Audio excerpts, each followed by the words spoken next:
மாமா எங்களை விட்டு போயிட்டு மாமா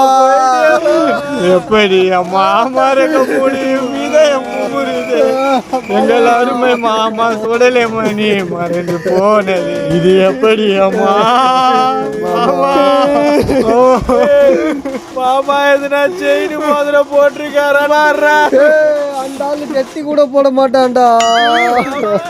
மாமா எதிர் வீட்டு ஆண்டி வீட்டுலாம் பூந்திய மாமா அவங்க வீட்டுக்காரன் கூட தொடப்பு கட்டது தொடுத்து ஆச்சானே மாமா அப்ப கூட நான் தானே மாமா தட்டு விட்டேன் மாமா மாமா போயிட்டே மாமா ஆனது ஆகி போச்சுடா மாமாவோட பெரிய பொண்ணை நான் கட்டிக்கிறேன்டா இது நீ மாமாவுக்கு பண்ற துரோகம் இல்லையாடா அப்ப சின்ன பொண்ணை நீ கட்டிக்கடா இப்பதான்டா கரெக்டா இருக்கு அத்தை யாரா கட்டிப்பா நான் கட்டிக்கிறேன்டா